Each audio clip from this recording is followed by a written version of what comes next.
भाजपच्या प्रमुख महाराष्ट्राच्या नेत्यांकडनं आदेश येत नाही तोपर्यंत हे बोलत नाही। यांना विचारच कुठे? कपडे बदलण्यासारखे विचार बदलतात आणि पार्टी बदलतात। त्यामुळे आम्ही सर्वजण संतांच्या विचाराबरोबर आहोत, शिवशाहू फुले आंबेडकरांच्या विचाराबरोबर आहोत आलेले नाही।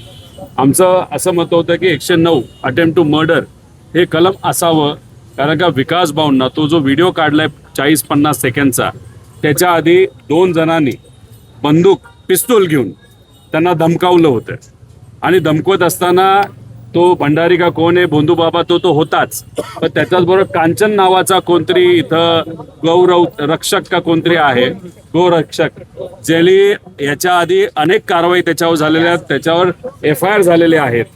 आणि मग असा रिपीट ऑफेंडर ज्याला आपण म्हणतो, अनेक केसेस असणारा व्यक्ती तिथं उपस्थित असताना आणि अशा हे केसेस झाल्यानंतर कडकच्या कडक कारवाई होणे अशी आमची अपेक्षा होती। पण दुर्दैव असं 109 कलमाच्या अंतर्गत त्यांनी तिथं आमचा FIR घेतला नाही।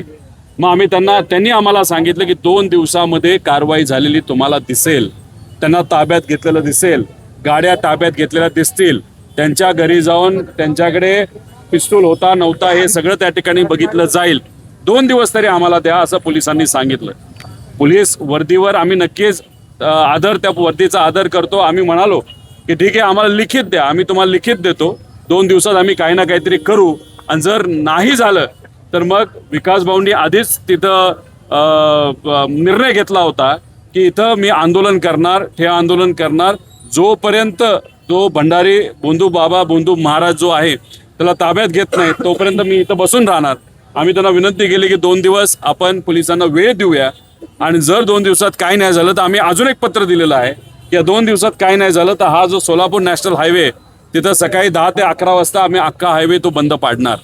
आता हे दोन्ही पत्र आता देऊन झालेले आहेत, या बाबतीत ते काय करतात हे बघू।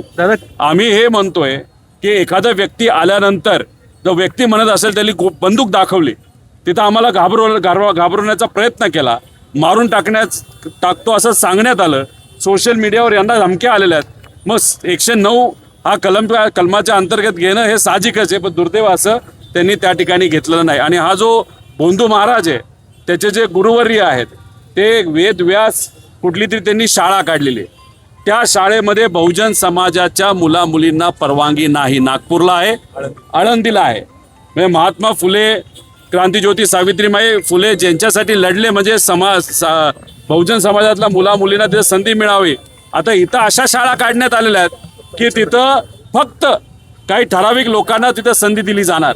आता हे काय संतांच्या विचाराचे आहेत का? शिव्या देणं हे संतांच्या विचारात आहेत का? छत्रपती शिवाजी महाराजांचं नाव घेतो हा भोंदू महाराज, मला त्याला सांगायचं जेव्हा तो बागेश्वर महाराजांबद्दल बोलला होता, तुकोबारायांबद्दल बोलला होता, माऊली महाराजांबद्दल बोलला होता, तू काय केलं तेव्हा? आता हे कोण नितेश राणे बोलतात, आता बरं बोलायला चुरू जमतंय। जेव्हा महाराजांबद्दल बोललं गेलं होतं, डॉक्टर बाबासाहेब आंबेडकरांबद्दल बोललं गेलं होतं, महात्मा फुलेंबद्दल बोललं गेलं होतं, कर्मवीर भाऊराव अण्णांबद्दल बोललं गेलं होतं, तुकोबारायांबद्दल बोललं गेलं होतं, आपल्या ज्ञानेश्वर माऊलींबद्दल बोललं गेलं होतं, तेव्हा हा चुरू बोलणारा मंत्री कसा बिळात जाऊन बसला होता का?